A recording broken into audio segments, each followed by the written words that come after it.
Aujourd'hui, Aurélia Grimpa, grande fan des animaux et diplômée en éthologie spécialisée dans le comportement animalier et ancienne éducatrice canine pendant plus de 10 ans, rien que ça s'il vous plaît, a décidé de quitter sa France natale et son train-train quotidien pour immigrer au Canada. Partons tout de suite à sa rencontre.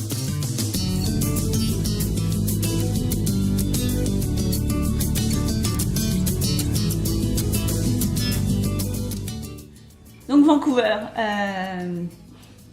Donc j'ai été obligée de retourner en France, finir mes études, bref. Ça m'a pris presque 10 ans avant de retomber dans une situation où je me suis dit, bon là, il y en a ras-le-bol, j'immigre au Canada. Et en fait, étant française, c'est plus facile d'immigrer par le Québec. Donc j'ai fait une demande d'immigration au Québec. Et puis j'étais acceptée, et puis après il y a le dossier pour le Canada fédéral, et puis j'ai été acceptée, ça a pris du temps aussi. Et donc je me suis retrouvée 2 ans à Montréal, et puis c'est pareil, au bout de 2 ans, même si là j'ai fait le job de ma vie, ça a vraiment été génial, j'ai eu une crise, il y en a marre, je pars à Vancouver. En fait j'ai toujours été une fan des animaux, et j'étais pas assez bonne pour faire des études scientifiques pour être véto.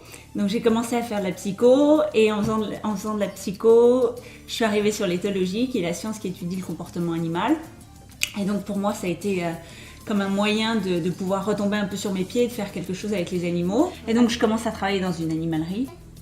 Je me retrouve dans cette animalerie, ils ont une portée de golden qui arrive, avec pédigré, ce qui est plutôt rare pour une animalerie. Tous les chiots se font acheter comme ça, et puis Oscar reste.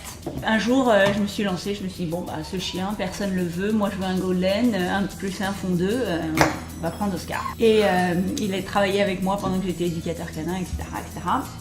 Et donc, Oscar et moi avons déménagé à la campagne avec mon ex. Et à l'époque, on a acheté une femelle parce que je voulais faire un peu d'élevage. Donc on a acheté une femelle golden qui s'appelle Volga.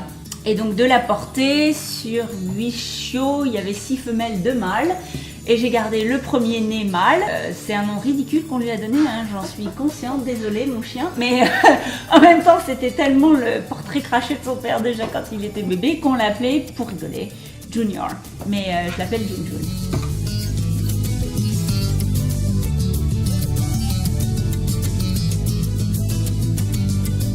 Donc on part avec les chiens à Montréal, ce qui est en fait plutôt simple. C'est l'avantage du Canada comparé aux États-Unis, il n'y a pas de quarantaine, etc. Donc on précise juste dans le dossier d'immigration qu'on a des animaux, il faut qu'ils soient vaccinés contre la rage, et puis c'est bon. Pas sans animaux, sans chien en particulier, non, c'est pas possible. Ouais. Donc il était hors de question de pas en avoir, et puis alors là, non, si on m'avait dit il faut que tu choisisses entre tes chiens et le Canada, je pense que j'aurais attendu de plus avoir de chiens et de partir, mais non, jamais sans mes chiens.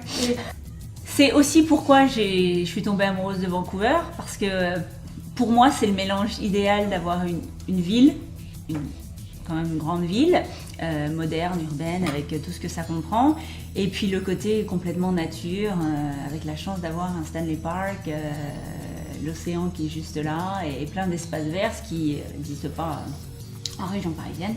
Donc non, c'est une ville agréable à vivre avec des chiens. Il y a énormément de chiens, j'ai été étonnée. Ouais. Et d'ailleurs, j'ai jamais compris pourquoi je ne trouvais pas un endroit où habiter avec le nombre de gens qui ont des chiens. Donc je ne sais pas où tous ces gens-là habitent. Mais bon, ça, c'est une autre question.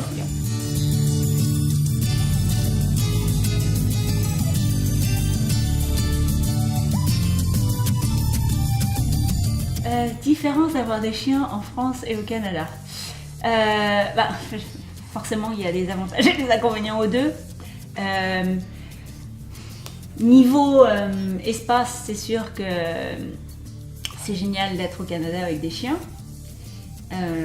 Mais le côté paradoxal du Canada, c'est que justement on pourrait penser que parce que grands espaces et peu de monde comparé à la France, ils ont plus de liberté alors qu'il y a plus de restrictions au niveau des chiens. Au niveau du logement aussi. De tout. Il y a combien d'espaces verts, de parcs, etc. où on ne peut pas laisser les chiens en liberté. Il faut que ça soit le parc à chiens. En France, on est fait comme ça. On n'en a rien à faire et on laisse les chiens courir partout. Ils sont aussi très propreté, etc. Donc on ramasse les déjections canines, ce qui est génial. Ça, on devrait apprendre ça en France parce que qu'est-ce qu'on n'est pas discipliné à ce niveau-là. C'est quand même pas la fin du monde. Et puis c'est ça, niveau habitation, en France, il y a moins de problèmes pour habiter avec son animal domestique parce qu'il y a plus de monde et que tout le monde en a. Donc je pense que c'est juste que ça arrivera ici un jour. Les gens ont de plus en plus d'animaux domestiques, anyway. Et il faudra que les propriétaires, faudra que les lois, etc. changent un peu parce que ça passe ou ça casse au bout d'un moment. Voilà, alors ça deviendra un peu comme la France, mais au moins on gardera le côté grands espaces. Voilà.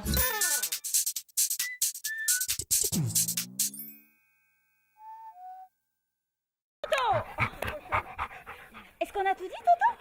Est-ce qu'on a tout dit? Est-ce qu'on a tout dit?